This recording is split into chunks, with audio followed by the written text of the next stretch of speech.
Okay, we'll go ahead and continue with our post-race media availabilities. We're joined with our race winner, Austin Dillon, driver of the number 3 Richard Childress Racing Chevrolet. Austin, made the playoffs for the 5th time in your career, won your way in. How does it feel? Feels amazing. I prayed before is like, let God have all the glory and light shine through me. And today, getting through that wreck, I mean, it was, I don't know what you call that. We went from 15th to 1st. I mean, I know what it's called. It's called, the good Lord was looking after us. And it was cool to, go through that whole cycle of thinking that the race was going to be called for rain. My first reaction when I got out of the car was, stay focused. And, I was just happy to be in the position we were in. And I said that in my interview. I was like, whatever happens from here, it's a win. We're in a good spot, and that's all you could ask for. And you go in that room where they make you sit and put the camera on you forever, and it's like you're thinking in the back of your head that somebody's going to walk around the corner and say, hey, congratulations, you won. But you don't let your mind drift to that. It's like, you still got races, laps to go. And I knew after that second storm, like, had to get my mind right that if they didn't call it then, we were going back green. So when they went back to replaying the race, I asked if I could go on my bus, and I went over there and watched Paul patrol with Ace because he needed a nap, and he never went down. He's like me; he don't sleep. So just chill with him and watched our Carolina Cowboys. I watched them right up until the time I got into the car, and I knew they had won the game. So it was cool that we won and they won in Austin, Texas. So pretty sweet day. It's our first event win for the PBR team, and they won, and we did too. It's an amazing day. Thank you, Jesus. Sounds like a great one. Let's go ahead and open up to questions. Please raise your hand and we'll get a mic to you. We're going to start over here, then we'll go to Gluck, and then over there.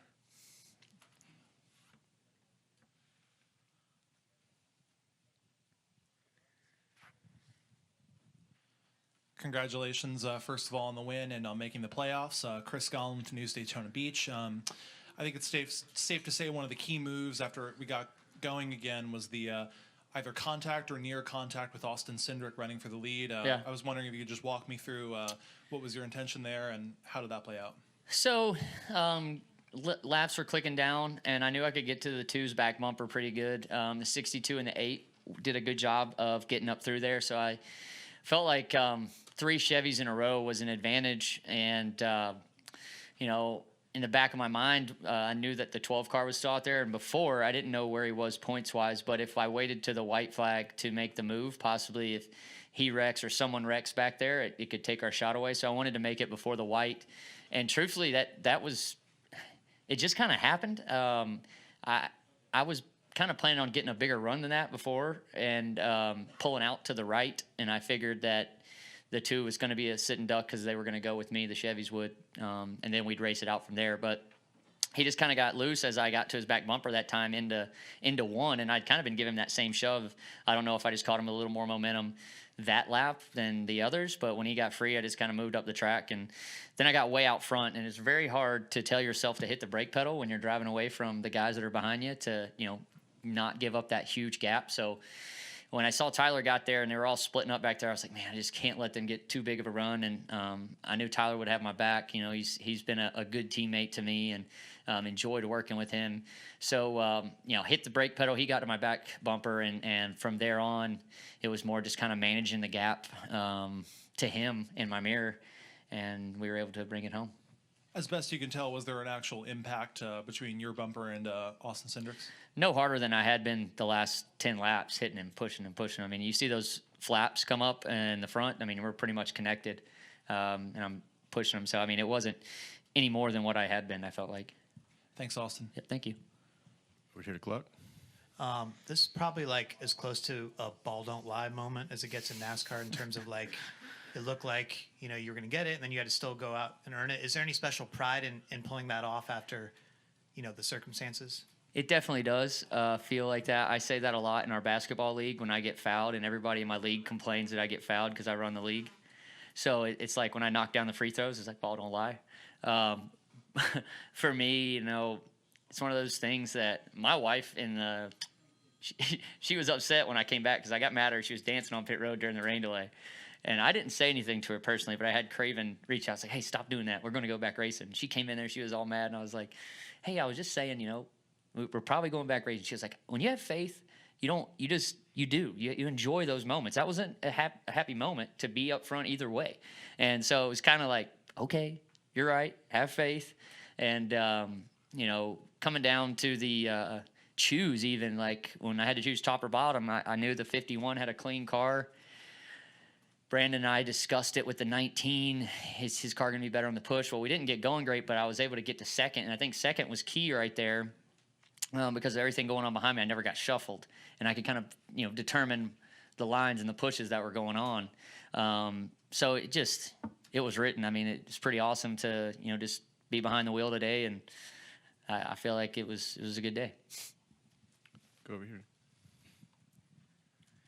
Peter Strada, TSJ Sports. Austin, in 2019, you were leading this race, and then the big wreck happened that ultimately gave Justin Haley the win. Just how full circle is the moment now? 3 years later, you got the win because of a big wreck, also in turn one. That's actually very funny about Daytona, and I didn't even think about that, but I've always thought about, I tore down the fence, probably one of the worst wrecks in NASCAR history, come back, win the Daytona 500.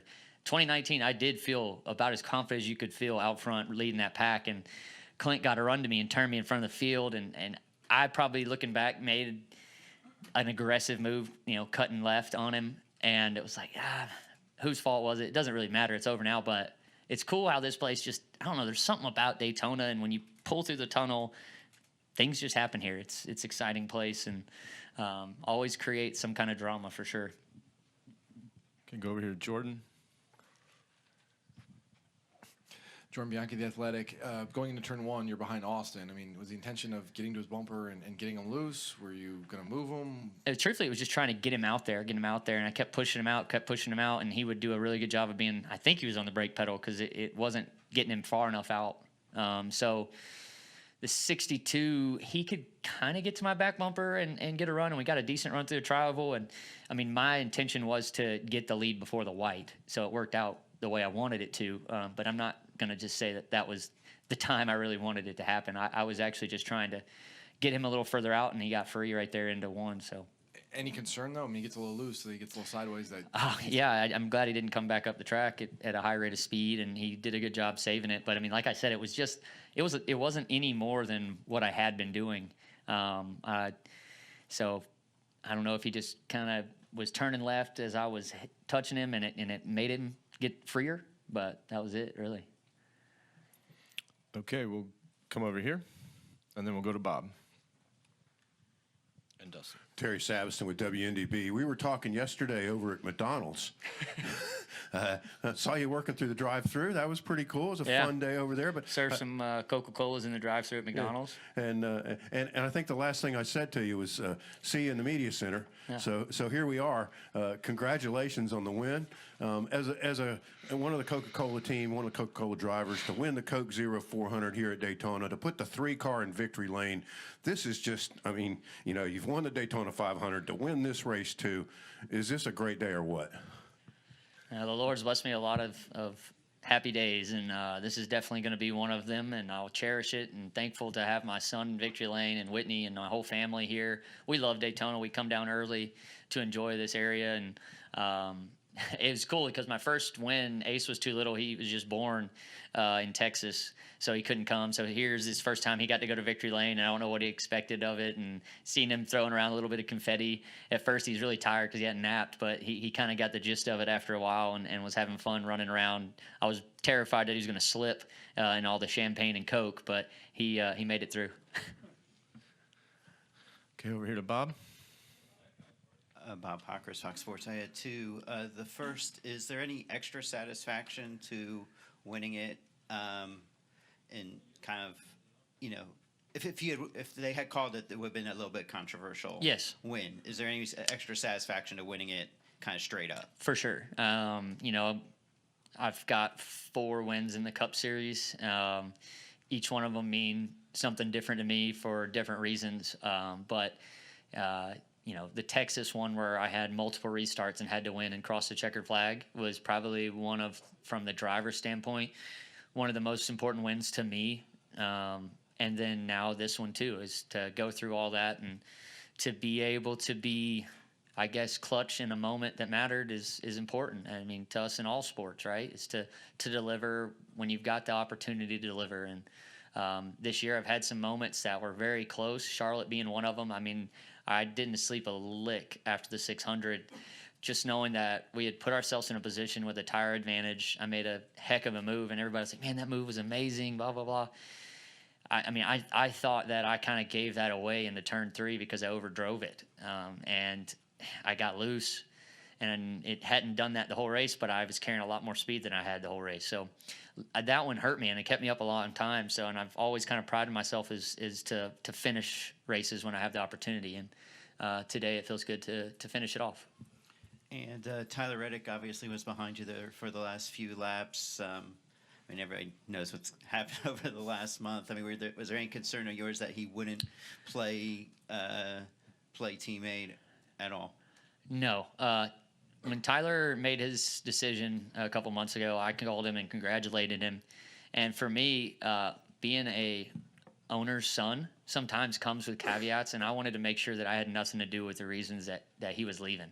And when I called him, I was like, "Hey, man, I'm just making sure I've been a good teammate to you." And he was like, "No, you've been an amazing teammate. I love working with you, Austin. I love me and Alexa both really enjoy being around you guys." And I'm like, "Well, look, man, congratulations on your deal. Let's go try and win some races for RCR over the next year and a half." And for me, I was in none of his negotiations, talks, or anything. So it was more like he's been, you know, in a way inspirational to me to pick up my game, because he's got so much speed and he shows it constantly. So, you know, Tyler's been good for me, and then I think I've been good for him in some consistency aspects. So we've rubbed off on each other in different ways to really help. And when he got to my back bumper, I knew that I could trust him. Now, early in the race, he made a heck of a move getting on pit road, and I thought I beat like 4 or 5 people getting on pit road on the outside, and that little fart drove around me and like Stenhouse and somebody else and got himself in a good position. But I was like, "Dude, where were you going? Like, did you get scared at all about making pit road?" He was like, "No, I felt good about it." And that's just how Tyler is. Like, it doesn't matter what position he puts himself, he's confident in it, and that confidence, it shows. So I'm thankful that he's been my teammate for this long, and hopefully together the both of us can keep progressing RCR forward, and it feels good to have us both in the playoffs. Go ahead, Dustin. Dustin Long, NBC Sports, to your left, Austin. What kind of, or is there a validation to being a playoff driver, or are you to the point with your career, you've been in it enough that validation is going to come more in your mind with finishing top 10 and being somebody like that, as opposed to just getting in the playoffs in some years? I think every time you make the playoffs, it's validation to yourself that you're one of the guys. You know what I mean? I think somebody said we made it 5 times now, and I don't know how many years I've been doing this, but every time you're not in it, it doesn't feel good. You're not going to the banquet at the end of the year. You feel like you let your guys down, you let your company down. For me, it's everything, you know? So it feels good to get a car that I felt like we should have been in earlier than this, but it doesn't matter how you get in, you got in. And, you know, 15 winners or 16? 15? 15. It's a testament to this car and next gen and how competitive the field is. I mean, I don't think there's any other form of motorsport that has this type of competitiveness week in and week out. I mean, you go to qualify at Watkins Glen, and from 1st to 20th, I mean, you look at the timesheet and you're like holding your breath for 100th to move you up 5 spots. It's what the Cup Series is supposed to be. It's challenging, and you never give up, because that's kind of, you know, what this year's told me. So how do you do it? 'Cause it's easy to get beat up. It's very easy to get.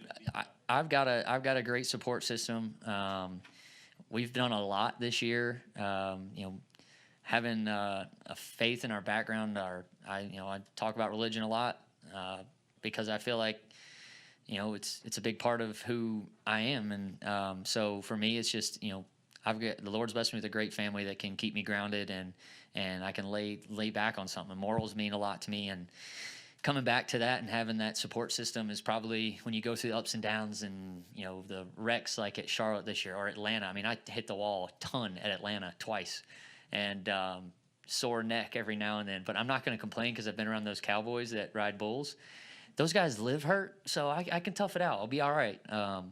It's a different type of tough when you get to go around those guys. And I think they've been inspirational to me, too. It's kind of drove me to have a little bit more fire just being around them. I did a training camp with them with some Navy SEALs, and I did the first day, and I had to leave for an appearance. But, those guys are scrappy, and they have to love what they do to it, to justify it.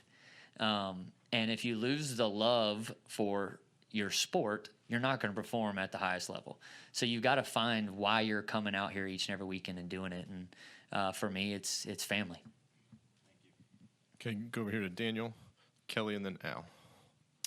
Dale McFadden, frontstretch.com. Austin, when you group this win with all the wins you've had over the last 4 years and also Tyler's wins this year, when you look at it big picture-wise for RCR, is this the most significant that shows where your program is right now? I think the next one is. That's the next time.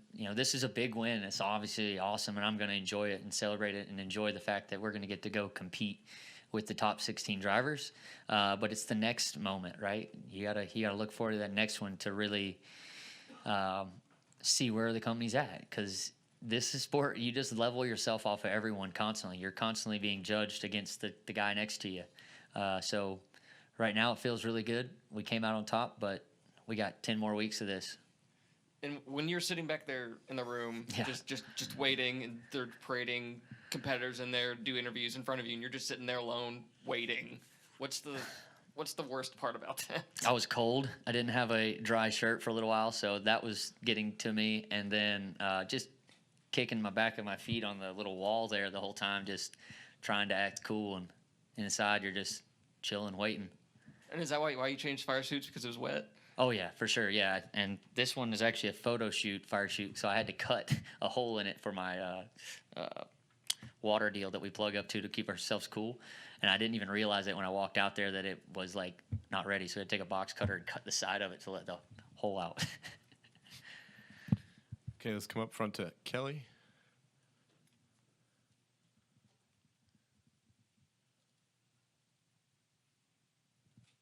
Kelly Crandall, Racer.com.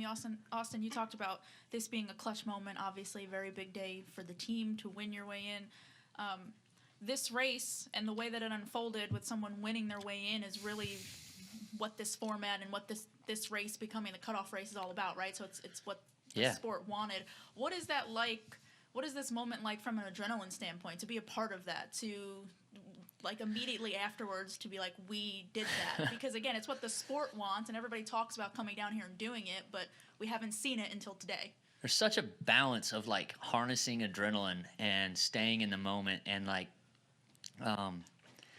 because your mind plays tricks on you constantly, and you're trying to stay focused on what's at hand and not get too excited, because if you get too excited, you'll make a mistake. So you're just trying to keep a level playing field in your mind of, stay aggressive, make the right move when you counts. I felt really calm over those last couple laps. Just the position we were in, I felt confident. And you don't always feel that at speedways. There's certain moments when I feel really good out there, and I'm like, okay, I feel like I can control the momentum of the pack. That pack was a little bit smaller, obviously, but I've been in bigger packs and felt the same way. Xfinity racing, in 2019, we had that car that was unbelievable, and I felt like I was, in control of what was coming out on the track. And so it's so hard to not let your adrenaline get too high. You got to harness it, but you got to use it to your advantage as well. So in the immediate after crossing, Yeah, after crossing the finish line. did it hit you? What was that like? No, I don't feel like it yet, because it's hard to enjoy it. It's crazy because there's a constant weight or pressure. Even though we've crossed the win, I'm going to enjoy it when I get out of here at some point. It's going to be but my adrenaline's still high right now, so I'm trying to come down off of whatever that is that we get when we're running 200 miles an hour out there. Okay, go over to Al. Yeah, Austin Al Pearson, Auto Week over here. We've looked at the replay a dozen times, and you went to the apron immediately when Yes. the big wreck happened. Was that your only choice, or was it instinct, or, it looked Yeah. like you knew what you were doing? So I had no clue it was raining from where I was. I was just enough back where you can see my in-car and there's some sprinkles, but I thought that was like oil because the 99, when he kind of got turned and up in the air, I saw that. So my immediate reaction was get to the flat because I knew he was headed up the hill. You start to understand certain things of which way momentum's going to take cars. So he's going up the track. The next thing that's going to happen is somebody's going to get clipped and turn back left. So you're hoping that you make it far enough forward before that car comes back across the apron, or my direction change is really going to hurt when I get clipped and go up the hill. So the bottom is like advantageous because you always have an out. But in the same sentence, some of the hardest hits you're going to take are when you get right reared and shot into the fence.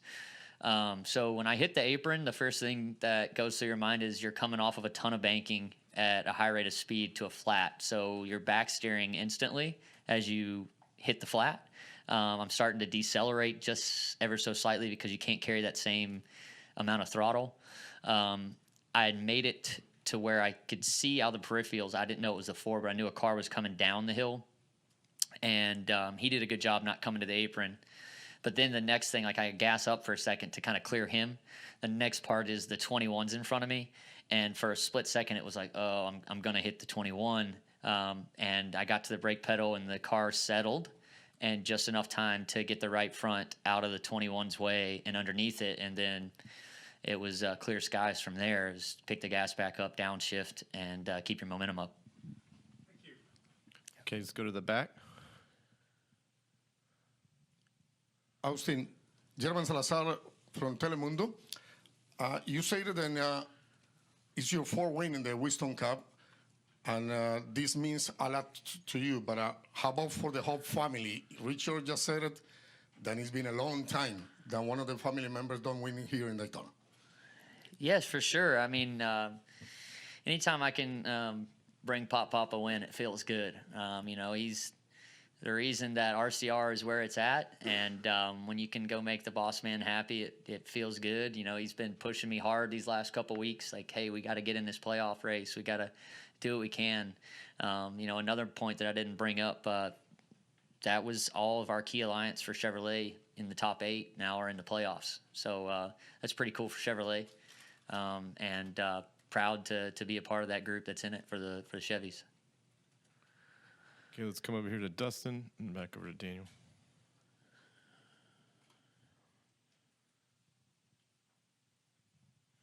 Dustin Albino, jski.com. Austin, now that you're in the playoffs, how do you feel about the first round? Actually, the first round in for history, like looking back, has been a good round for us in the 3-team. We've done a good job of upsetting some teams in that first round, and Darlington is a good place for me. So that's a great starting point. I think we finished second the last time I was in the playoffs in that race.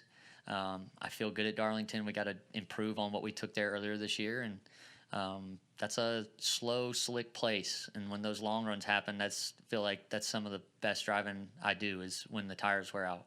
I don't know the next 2 places off the top of my head because I was so focused on only getting in the playoffs. I didn't even worry about the first round. So Darlington, then what's next? Kansas and Bristol.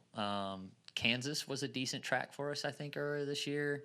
We're just going to have to go to work, and really rely on the sim at Chevrolet and at RCR, and it won't be from a lack of effort over the next 3 weeks to, progress and try and get another win. Go over here to Daniel. So, Austin, I don't know if you know this, but it's been 32 years since the last time a cup race here in the summer started at 10 a.m. 1990. Would you care to guess who won that race? Somebody already said it. Is it Earnhardt? Yeah. That's pretty cool. 10 o'clock. I'm telling you, this place has connections. It's crazy. Okay, one more back here. Austin, first and foremost, congratulations on the victory. I wanted to kind of talk about the restart where the car is all kind of wrecked. Did you see any rain? And secondly, on that last lap move to Austin Cindric, did you do it for Dale? Was it? No, I mean it was more about just figuring out how to get to the front, and I was thinking about the teammates I had behind me, and I knew that if I made a move that I was going to have a little bit of help, and it just kind of played out that way. And the restart, I did not see the rain. My spotter told me immediately after we got through the wreck, it is pouring. And I was like, oh, I truthfully thought that the 99 got turned because that's all I could see from my perspective.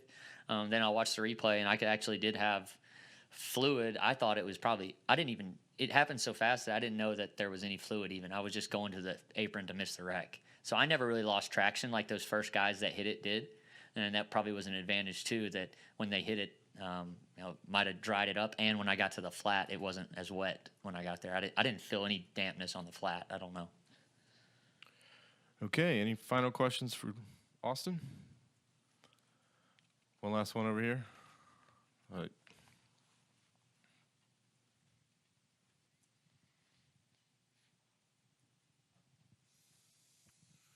Your last win here, you went out and I think there was a tattoo involved. What are your plans? What's special going to happen here tonight? And didn't you have a golf tournament or something you're supposed to be playing in today? I do. I have a golf tournament, and I was working on a plane flight the entire time because the plane I was going to use broke down. I was going to use my grandfather's plane, and he said after it rains, I'm going home.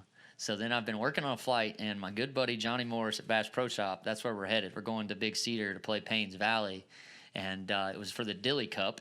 It's a tournament that my dad and I started last year, and it's just a fun, like, Ryder Cup style format.